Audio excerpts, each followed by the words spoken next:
All right. Let's see. All right.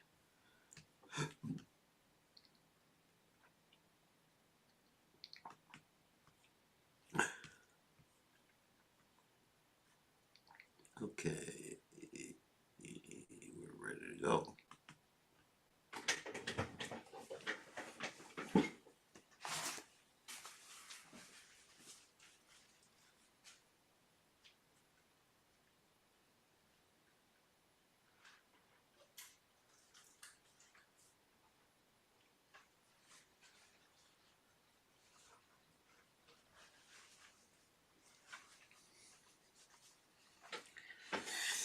All righty.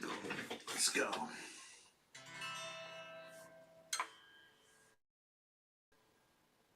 think we need to tune it.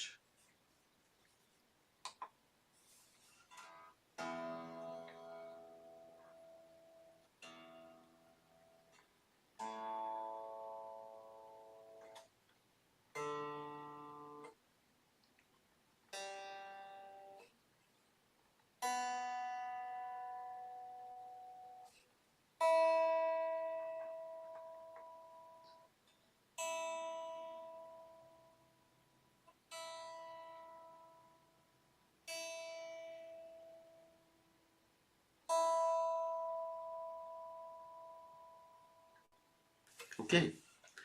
It's tuned.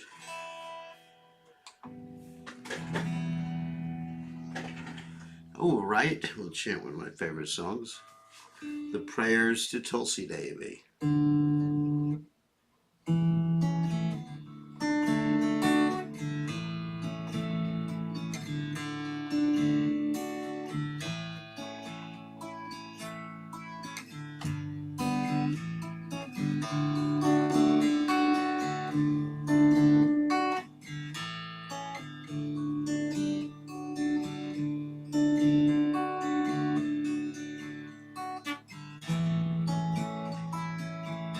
Namo Sri Krishna, I say Namo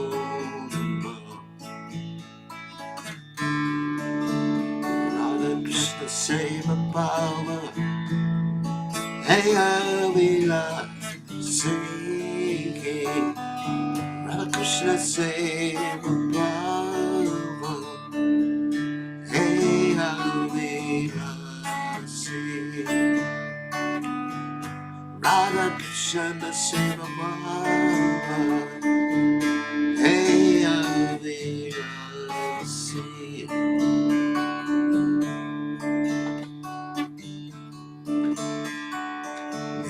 Tomara Sharan Lohe Tara Vachapuna Kongwe Tomara Sharan Lohe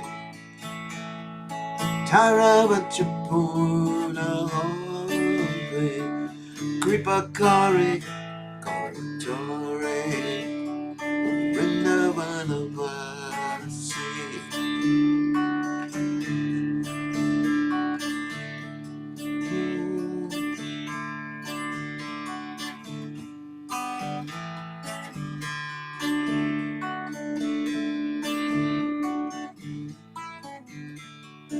Kripa Gauri Tare Vrindavana Vasi.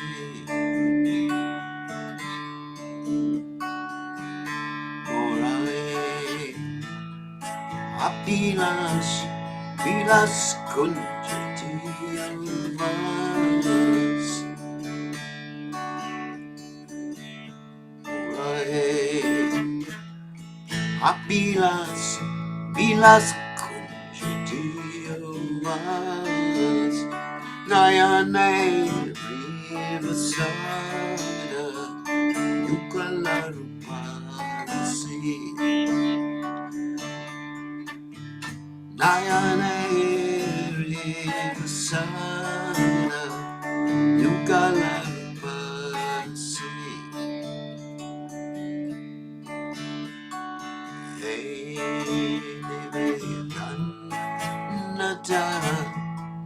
Sakiranu kata kora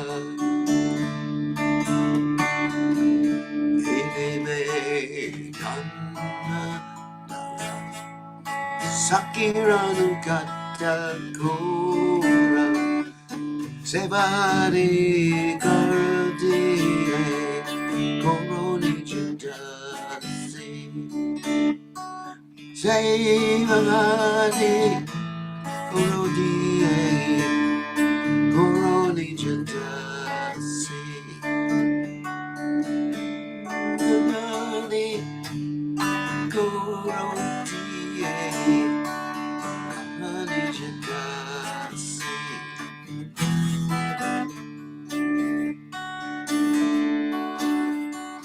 Bir Krishna Tasikoye Nye Namora Hoye Dina Krishna Tasikoye Nye Namora Hoye Shirada Govinda Preme Satayina Bhakti Shirada Govinda Preme Satayina Bhakti Shirada Govinda Preme Satayina Bhakti Namo Namo Nasi Krishna Prayasi Namo Namo Yani Gani Japapane Brahma Jati Gani Java Dani Dani Radha Shante Radhaksi Nupare Gate Prabhu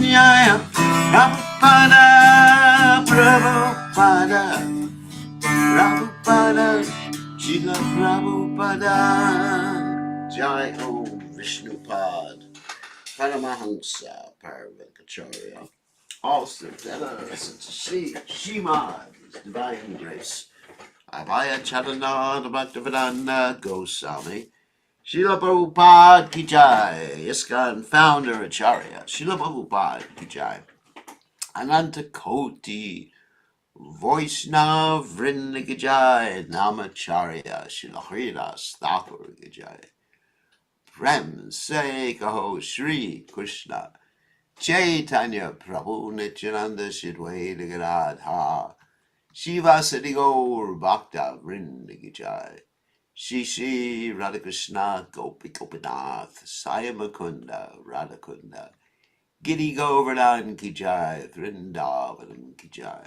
Mathuram Ki Jai Jagannath Swami Ki Jai Manamaya Ki Jai Srimati Lasi Devi Ki Jai Samaveda Bhakta Vrinda Ki Jai Gaur Premananda Hari Hari Bol All glories the assembled devotees All glories the assembled devotees All glories the assembled devotees All glories to Shri Guru and Gauranga Shri Prabhupada Ki Jai Namo Vishnupadaya Krishna Pastaya Pudale Shrimati Bhaktivedanta Swami Namani Namaste Saraswati Deve Gauravani Pacharani Nivishesha Shunyavani Paschatyadesh Tarni. Alrighty. Prabhupada Ki Jai. So today is a very special day in the Vaishnav calendar, or on the Vaishnav calendar. It is Vasant Panchami. And now many different things happen on this day. Vasant Panchami is like springtime in India, not necessarily in the United States and everywhere we go. And it's a day where they fly kites in India. and I had the blessings to fly a kite today in honor of Vasant Panchami. It is also, listen to this, the appearance day of Vishnu Priya, the wife of Lord Chaitanya, the appearance of Pundarik Vijayanidhi, the appearance of Raghunandana Thakur, the appearance of Raghunath Das Goswami, and the disappearance of Srila Vishwanath Chakravarti Thakur. So it's a very special day on the Vaishnava calendar. So because of that, this morning I gave an extensive class about the life of Raghunath Das Goswami, which you're invited to listen to or watch. It's available on YouTube on my channel, Bir Krishna Goswami, and you'll find it very easy to find. So that's what I did this morning. So I said this afternoon or this evening, depending on where you are, or in the morning, wherever you are, we're going to talk about the other personalities, beginning with Vishwanath Chakravarti Thakur. So let us start. So here is Vishwanath Chakravarti Thakur. So Omagana Timiranda Shagaranjana Shalagya Jakshur Militam Yena Tasmai Shigaravena Maha. So of course, Vishwanath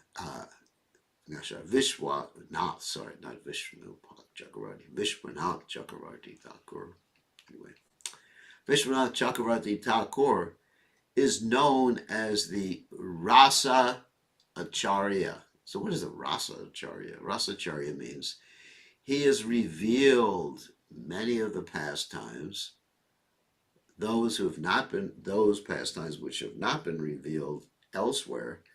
He's revealed them in his writings, and so many nice pastimes, intimate pastimes of Shri Shri Radha and Krishna. So here is his life. So he appeared like in the 17th century, or actually, I think, yes, 17th century AD. And of course, a lot later than Lord Chaitanya Mahaprabhu and his associates appeared. And here is his life history. That he took birth sometime in the 17th century in West Bengal, in basically the same district that Lord Chaitanya Mahaprabhu appeared in, the Nadia district.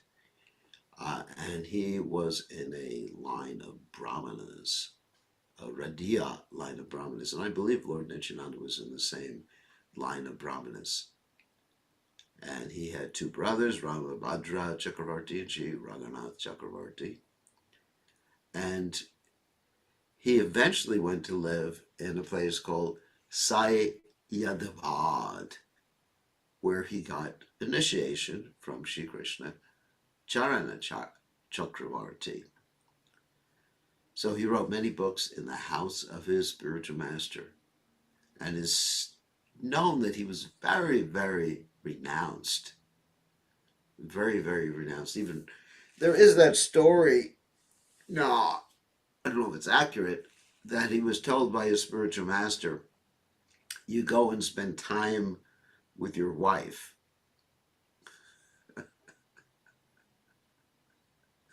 So even his spiritual master ordered him, you go, you spend the night with your wife. So he went, following the order of the Guru Maharaj, and he went to the room where his wife was, lay down next to her, and the whole night long he chanted the holy names and preached Krishna consciousness. Then he got up in the morning and returned to his spiritual master. Oh my God. And the reason he was married, because his family forced him to get married. But eventually, very quickly after that, he renounced his family and wife and everything like that and went to live in Vrindavan. And when he went to live in Vrindavan, he took up his residence originally in the Bhajan Kutir of Krishnadas Kaviraj Goswami in the banks of Radhakund. And of course, Krishnadas Kaviraj Goswami was no longer in this world. He had left this world. Actually, it was in the banks of Shaimakund. but Radhakund, Shyamakund area. And there was a disciple of Krishnadas Kaviraj Goswami who was called Mukunda.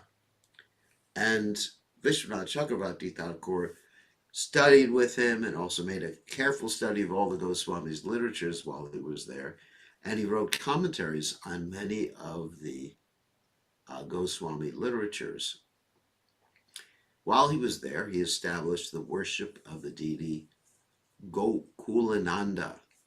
And that deity, those of us who've been to the Radhakund, Shyamakund area, visit the temple of Radha Gokulananda. And the interesting thing about this temple, Radha Gokulananda temple, it's like hidden. It's hard to find it. I mean, it's on the main road, but it's just like most people can't find it. So the interesting thing about this deity, well, is that not so much the deity, the temple, is that there is actually a cave underground where Vishwanath Chakravarti Thakur went because it was very warm during the summer in the Radhakund, Shyamakund area.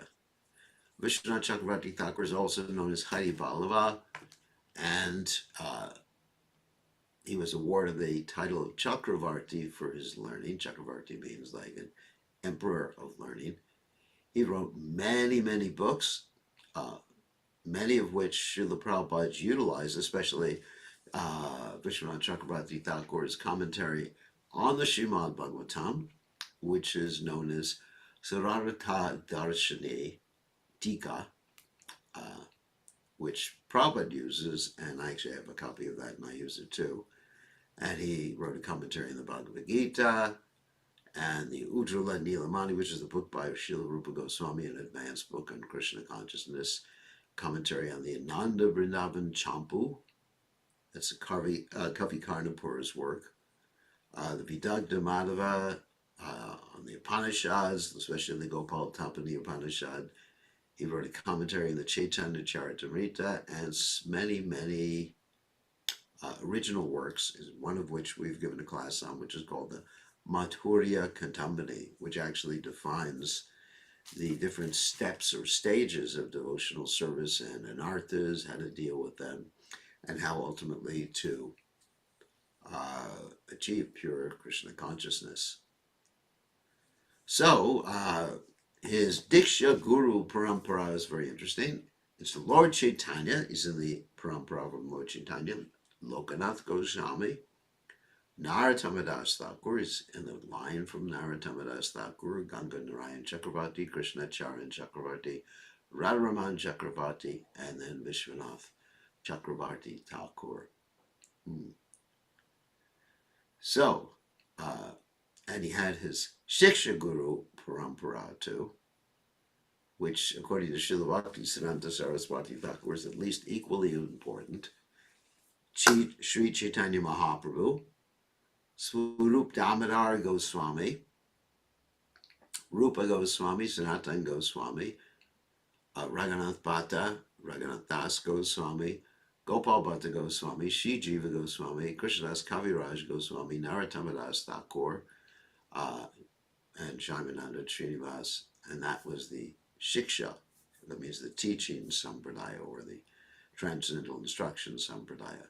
So he disappeared on this particular day, and one interesting story that I generally tell the devotees when I take them to the Shyamakund area is that at the bathing ghat, right near Vishwanath Chakravarti Thakur's Bhajan Kutir, which is right near Raghunath Das Goswami's Bhajan Kutir, which is right near Krishnadas Kaviraj Goswami's Bhajan Kutir, at this bathing ghat, there's a tree called the Pilu tree. Of course, it's a type of tree called the Pilu tree. And this Pilu tree is, according to legend, supposed to be millions, or, at least thousands of years old. And this Pilu tree is supposed to be an incarnation of a Brahmin from Kashi. And this Brahmin from Kashi, he wanted to witness the pastimes of Shri Shri Radha Govinda. along the banks of the Radhakund and Shamakund. And in order to do that, he took birth as the Pilu tree.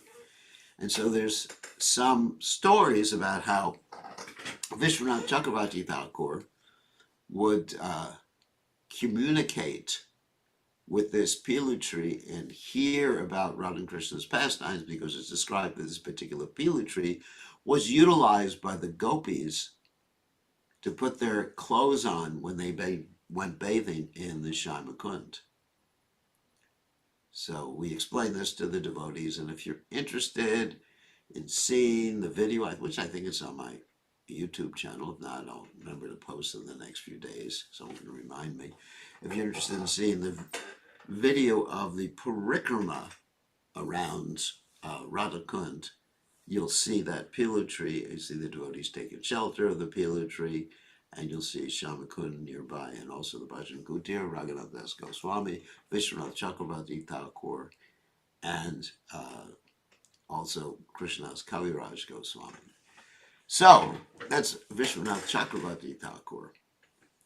So then the next appearance day we have today is the appearance day of Vishnu Priya, the wife of Lord Chaitanya Mahaprabhu.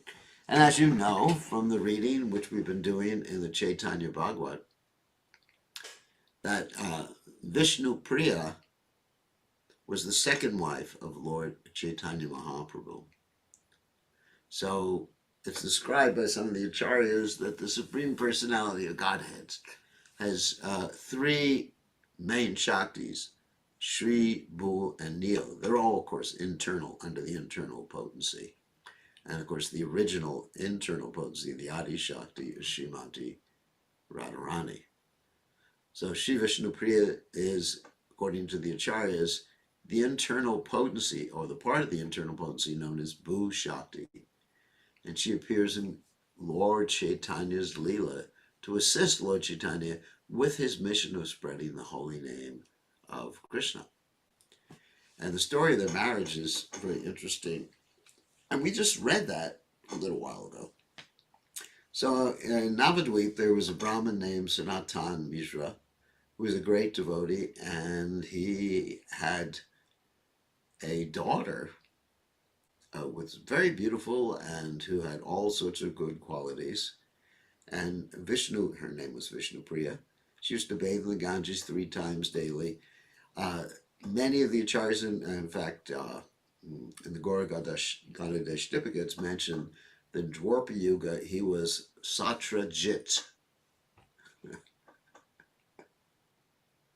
So Satyajit, is the father of Satyabhama. It's very interesting. Sometimes Satyabhama is considered to have the mood of Srimati Radharani. And that's described by Srila Rupa Goswami in the Lalita Madhava, which is a very interesting play. In Lalita Madhava, Srila Rupa Goswami depicts Srimati Radharani leaving her body when Krishna left Vrindavan and then being taken up to the sun, along with this jewel that she got from when Krishna killed Shankachuta, taken up to the sun, or the sun god, being taken care of with the sun god, and later the sun god giving this particular girl, who was Satyabhama, Radharani, giving this particular girl to Satyajit, and then Satyajit eventually gave his daughter to Krishna. There's a whole story in the Krishna book, in the 10th canto of Srimad Bhagavatam. So she was very, very dedicated, and when she would visit the Ganges, she would bow at the feet of Mother Sachi with great humility. And Sachi Devi gave her a blessing. May you have a very good husband. And so Sachi Devi started to think, even at that moment, this is after the death of Lord Chaitanya Mahaprabhu's first wife, Lakshmi Priya. Srimati Sachi Devi started to think of how it would be nice if this Vishnu Priya was married to her son. So, anyway.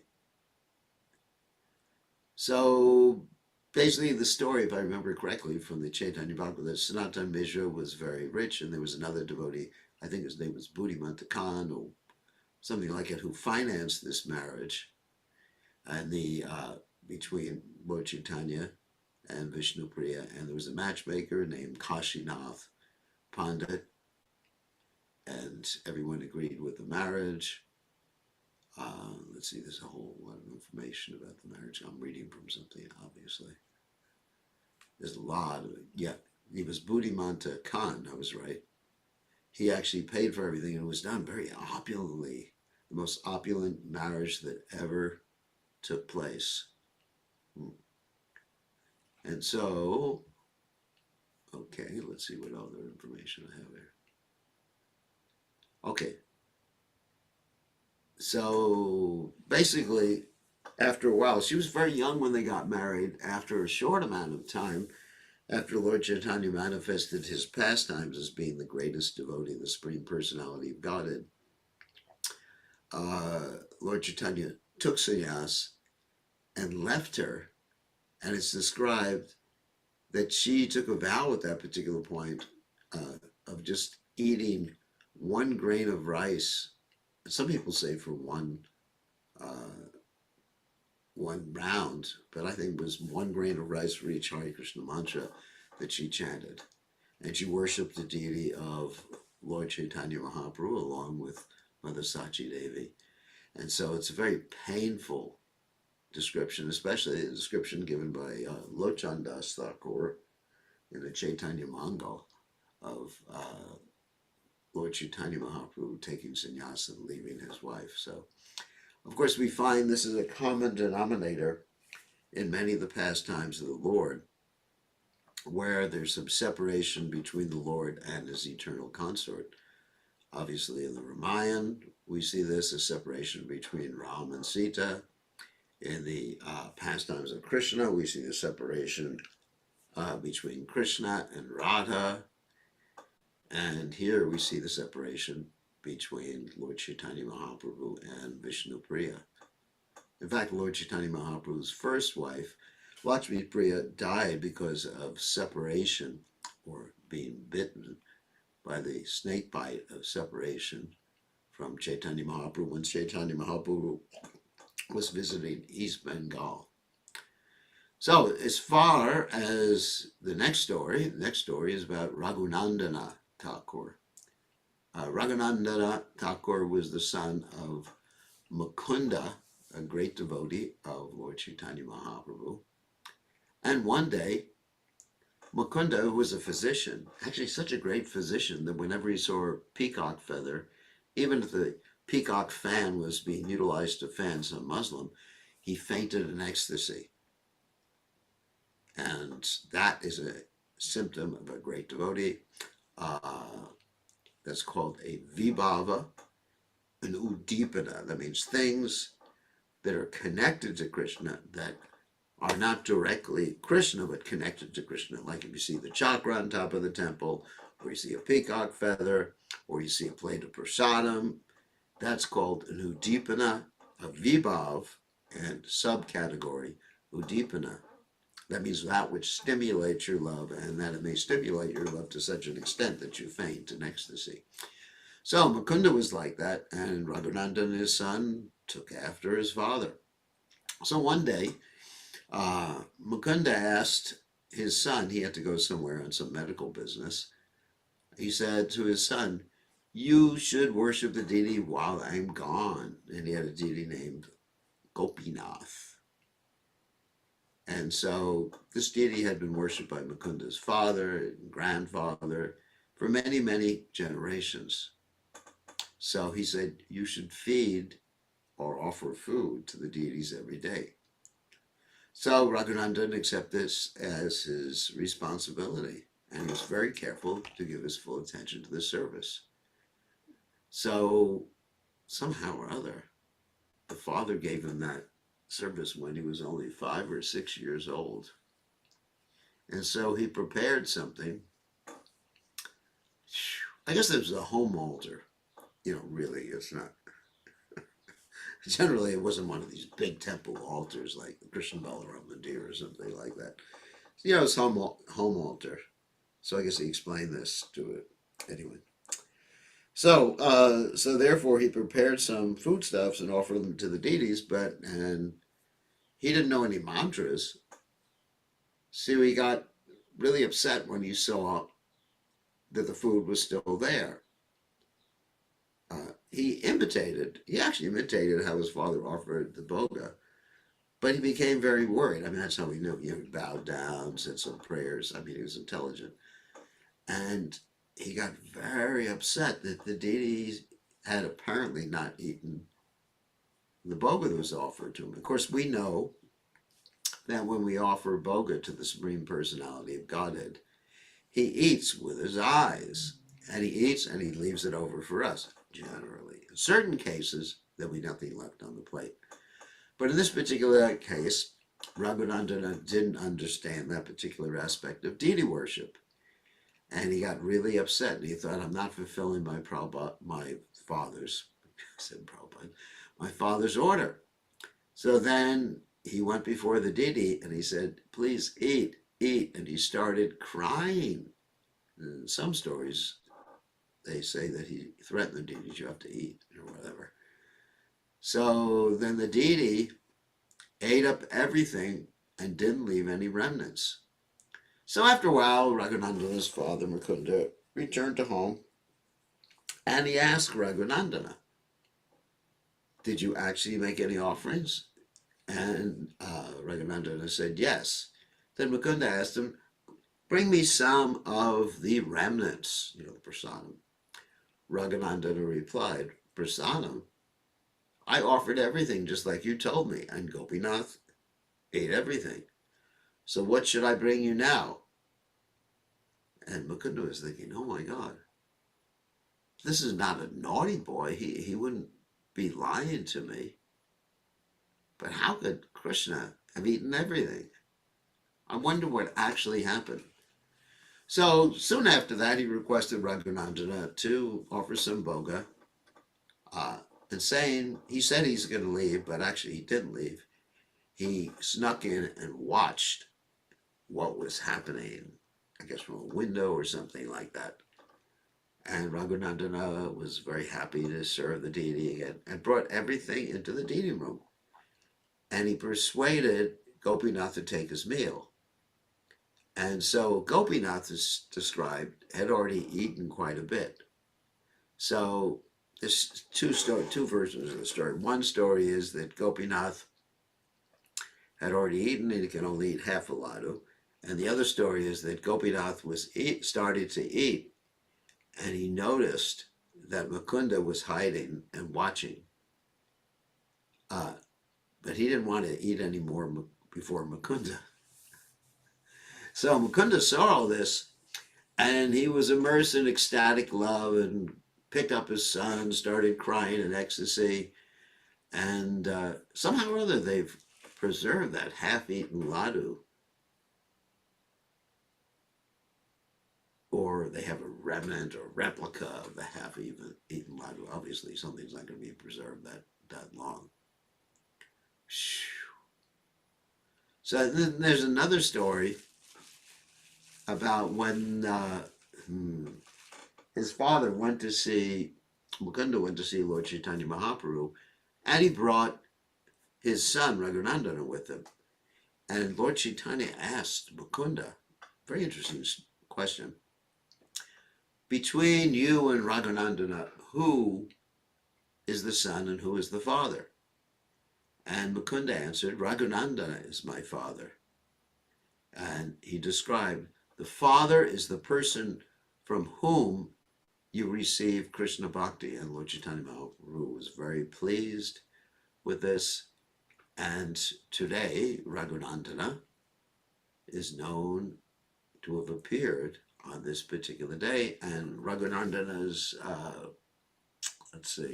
ontological position in Krishna Leela is described by Kavi Karnapur in the Gaura Ganadesh Dipika as Kandarpa Manjari. And Raghunandana's descendants are actually still alive today. His family. He got married, he had children, children had children, etc., etc. So that is Raghunandana. Then it is also, well, Pundarik Vijayanidhi. And actually, recently we heard this story in the Chaitanya Charitamrita. So Pundarik Vijayanidhi is known, and I know the story pretty well. Pundarik Vijayanidhi is known as the incarnation of Vrishabhanu. And Vrishabhanu, of course, is the father of Srimati Radharani in the pastimes over 5,000 years ago. And so Radharani appeared in Lord Chaitanya's pastimes as Gadadhar Pandit Goswami. So Pundarik Vijayanidhi did not have Gadadhar Pandit Goswami as his direct son, or the physical son, or external son, but Pundarik Vijayanidhi initiated Gadadhar Pandit Goswami. And that story, we actually just told that story in the Chaitanya Bhagavat class. But basically, in a nutshell, that story was, again, Mukunda was involved in that particular story. The Mukunda brought Gadadhar Pandit Goswami to see Pundarik Vijayanidhi, and Pundarik Vijayanidhi did not appear to be a great Vaishnava. He appeared to be a materialist because he was seated on an opulent bedstead, chewing pan, his hair with oil slicked back, and they thought, or not they, but at least Gadadhar Pandit Goswami thought him to be just a dapper gentleman and materialist. And Mukunda understood this, and Mukunda, trying to rectify Gadadhar Pandit Goswami's consciousness, read a part or chanted a verse from the Srimad Bhagavatam about Krishna's compassion, especially compassion to Putana, the witch who was accepted as the mother of Krishna, who went back to Godhead. And so Pundarik Vijayanidhi fainted in ecstasy, and when he fainted in ecstasy, he rolled on the ground, and this was for several hours he was exhibiting symptoms of ecstasy. Gadadhar Pandit Goswami understood exactly what was happening, that he had made a great mistake by misinterpreting the external demeanor of Pundarik Vijayanidhi, and therefore, when Pundarik Vijayanidhi came back to external consciousness, he thought, I can rectify myself only by one means, by taking initiation from Pundarik Vijayanidhi. And he asked Pundarik Vijayanidhi for initiation, and Pundarik Vijayanidhi said, only after many, many births do I get a disciple like Gadadhar Pandit Goswami. So that's Pundarik Vijayanidhi. He was very, very dear to Sri Chaitanya Mahaprabhu, very, very close to Sri Chaitanya Mahaprabhu. Actually, Lord Chaitanya Mahaprabhu was always crying out for Pundarik Vijayanidhi before Pundarik Vijayanidhi exhibited his pastimes or came to Navadvip. How was he crying out? He was crying out, "Oh my father Pundarik, oh my father Pundarik, oh my father Pundarik." So in this way, he was very attached to Pundarik, who happened to be what? Who happened to be Vrishabhanu. And of course, Lord Chaitanya Mahaprabhu is known as Vrishabhanu Nandini. So very, very nice. Okay, so there's another interesting story which I forgot to tell about Pundarik Vijayanidhi. One time, Pundarik Vijayanidhi was observing things in Jagannath Puri, and he saw that they were offering starch garments during this Odana Shashti, when they offer new clothes to Lord Jagannath. And he thought, I mean, nobody wants to wear starched garments. It's very uncomfortable on the body. So he got very upset and, a little critical in his mind. And he actually even said this to Swarup Damodar Goswami, why are they doing such a thing? And Swarup Damodar Goswami explained, it's the custom here. Just cool down. And so he felt a little bit critical of the servants of Lord Jagannath. That night, while he was sleeping, he had a dream, and Jagannath and Balaram, not Subhadra, of course, came to him and very angrily started to slap him in his face, on his face. You shouldn't think like that again of my servants. And Pundarik Vijayani was crying out in his sleep, save me, Krishna, save me, forgive me. And Lord Balaram and Krishna said, there's no limit to your offenses. Neither I nor servants are designated by a particular caste, thus we are not subject to any of the creeds which are meant for other classes of men. You know all this, but nevertheless you continue to harp on the same point. You are persistent in trying to disgrace my servitors and thus attach some stigma to their lineage. So obviously Pundarik was thinking about their lineage, in other words, their family. If you want to save your own face, you better return to your own country right away.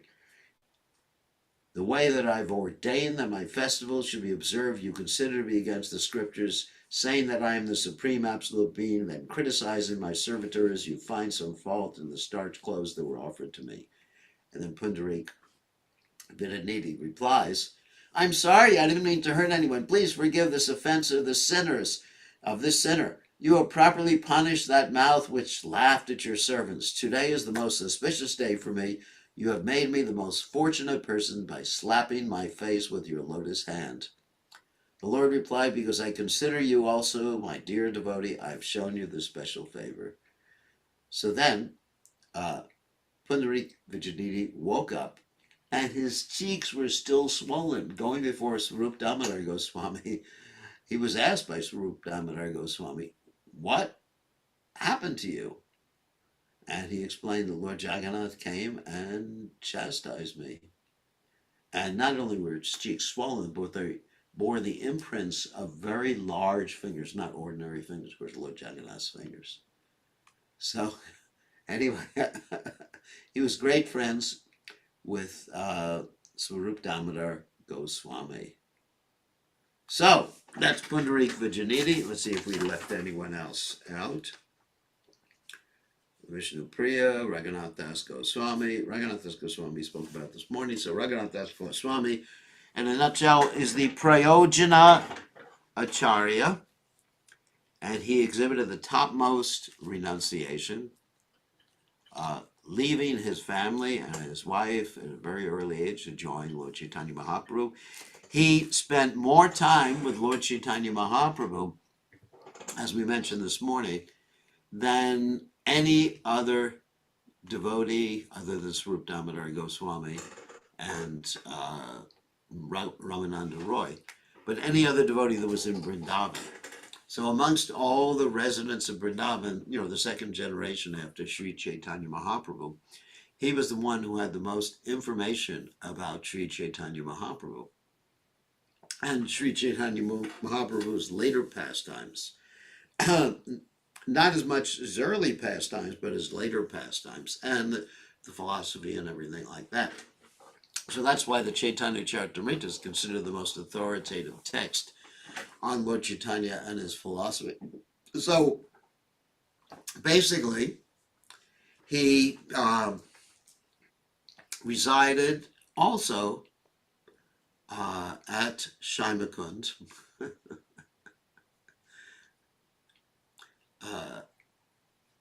Very, very interesting. Raghunath Das Goswami, he resided at Shaimakund, and right near him was Krishnadas Kaviraj Goswami. Okay, go back a little bit in the story. So when Raghunath Das Goswami finally went to Vrindavan, he went to Vrindavan with the intention of committing suicide. And the reason he was thinking of committing suicide is he was feeling too much separation from Lord Chaitanya.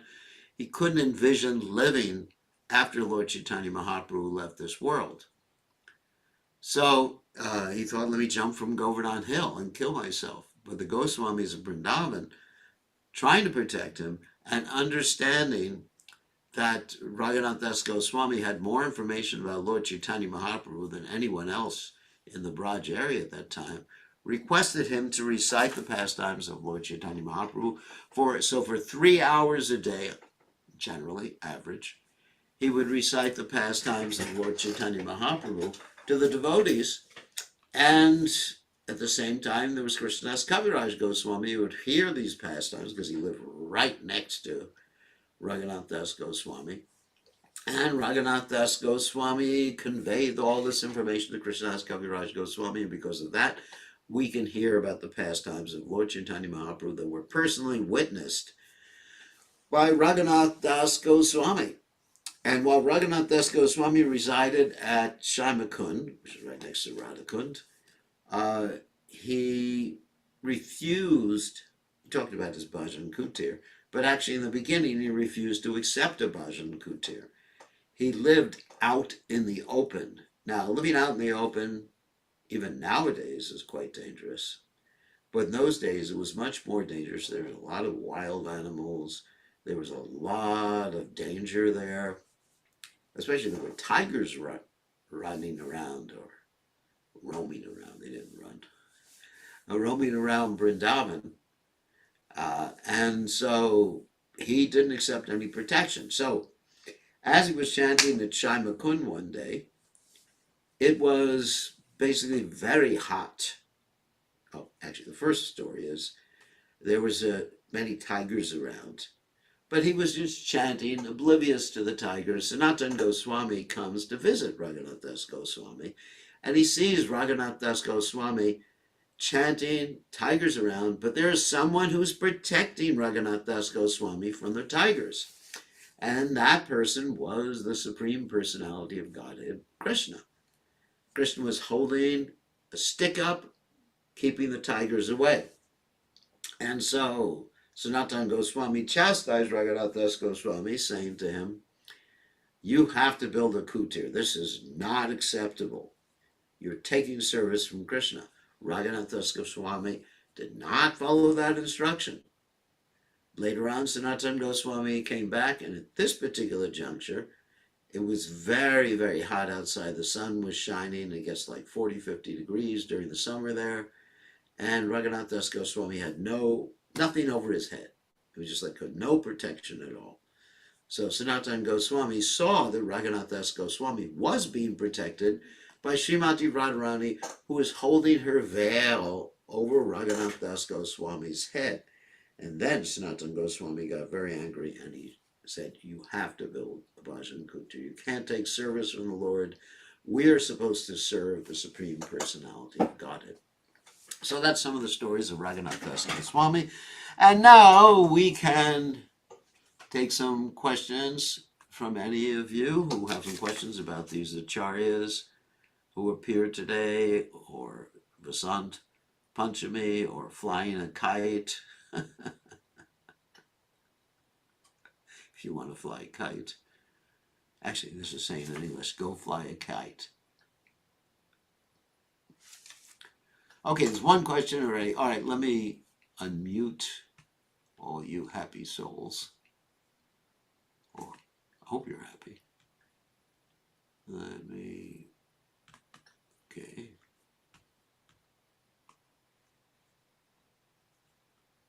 What happened to the unmute thing? Hold on a second.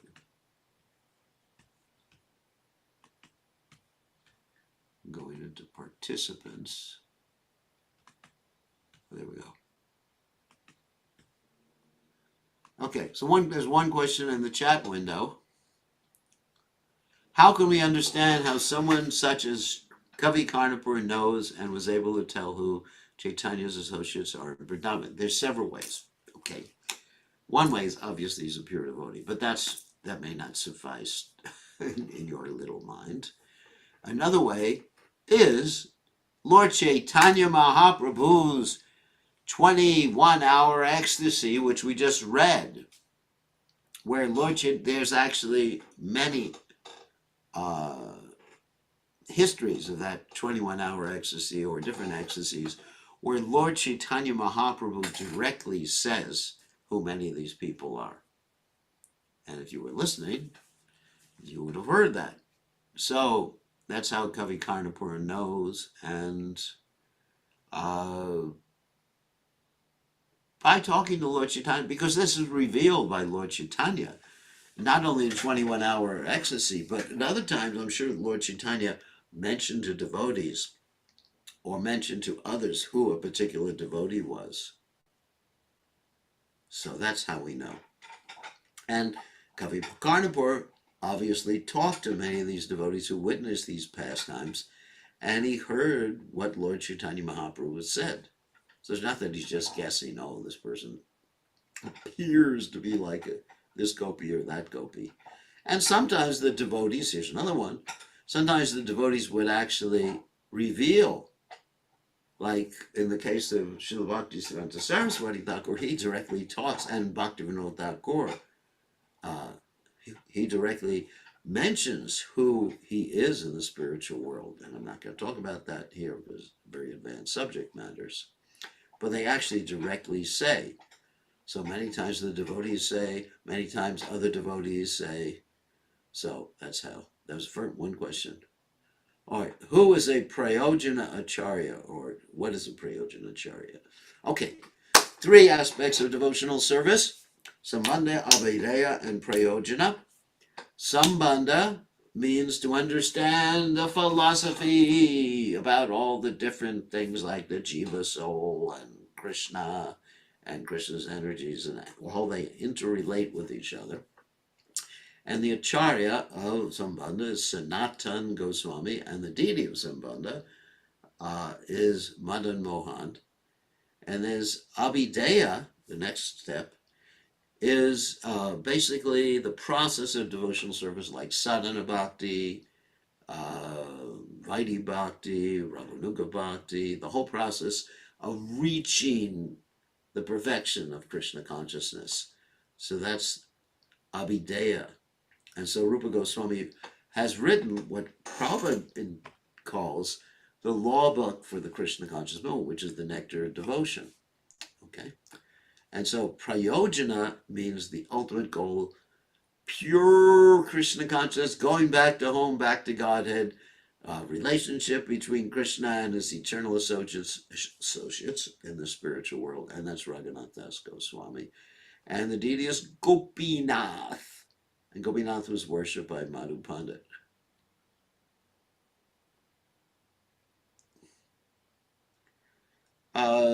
That's an interesting question about offenses. Do we actually have offenses if we do something in our mind? No, not really. But it will come out. Actually, Gadadhar Pundarik Vijayanidhi actually said it verbally. If you heard my story, he talked to Swarup Damodar Goswami, and he mentioned verbally that he wasn't in agreement with what the pujaris were doing. So it wasn't just the mind, it was actually something external too.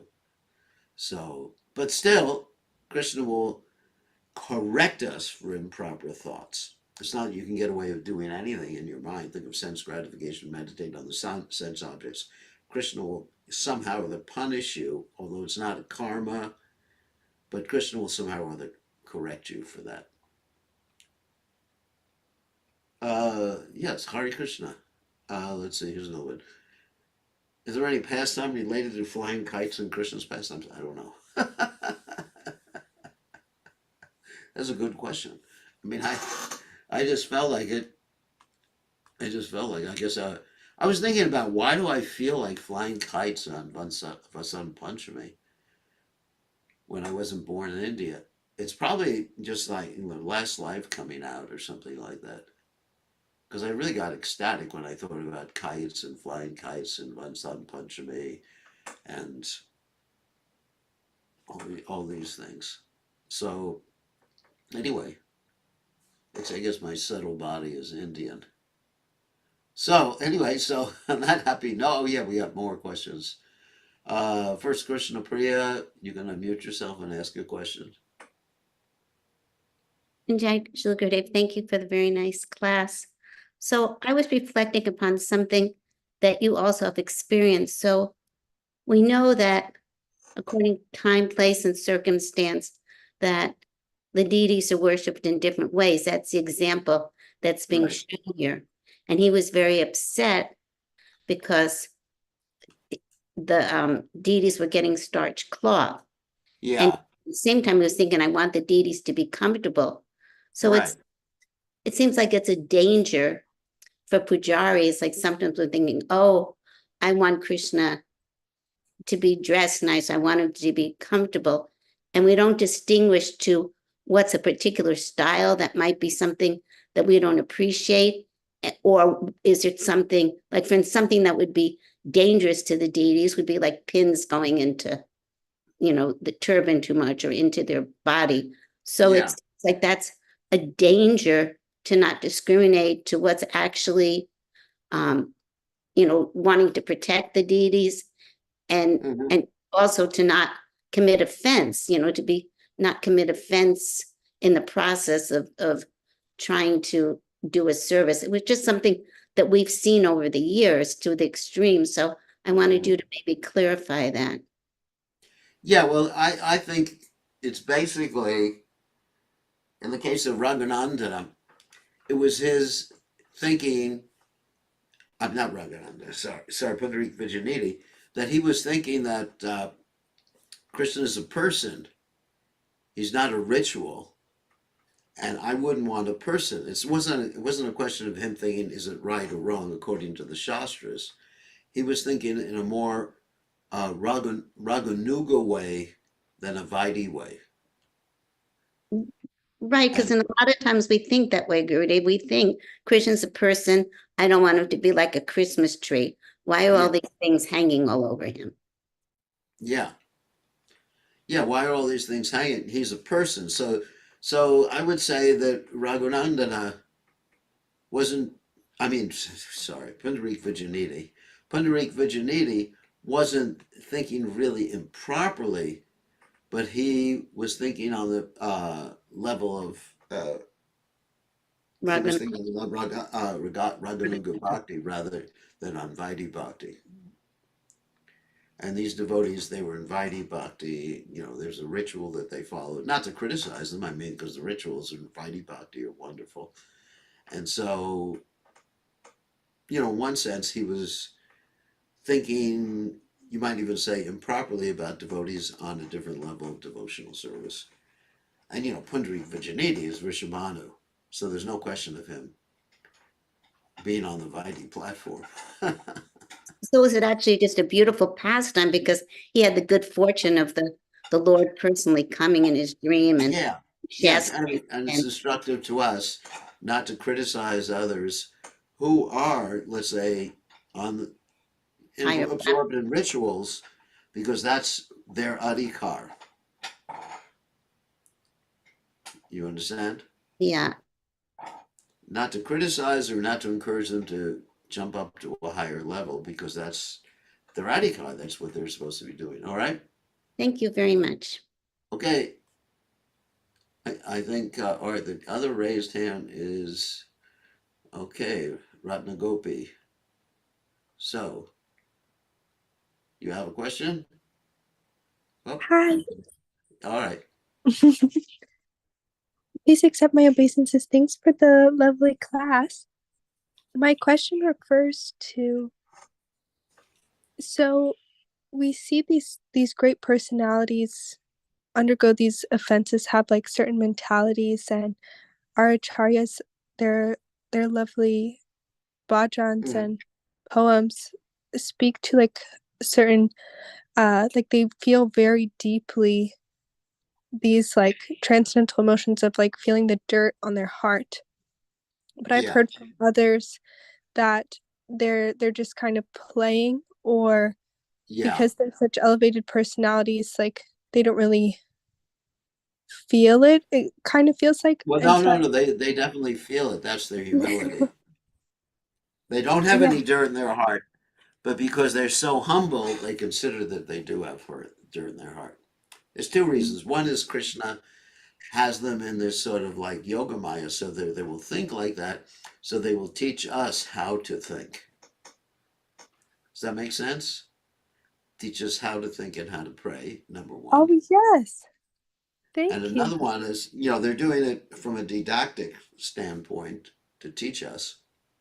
And from another standpoint, they're doing it because they're actually feeling like that. That's their great humility. And that's one of the prices of pure devotional service. If one is a pure devotee of the Lord, they'll think that they have no devotion for Krishna. Because of their humility and their dedication. Because if one is a pure devotee, they'll realize that devotion for Krishna is unlimited, and compared to the unlimited ocean of devotional service, I don't even have a drop. That's interesting. Never thought of it that way before, but it is in fact. And compared to the other devotees, they also compare themselves. They look at other devotees and say, that devotee has so much devotion. And then one thinks, I have nothing compared to that. Okay, time to end. We'll see everybody tomorrow evening. Thank you very much. All glories to His Divine Grace, Srila Prabhupada, Srila Prabhupada.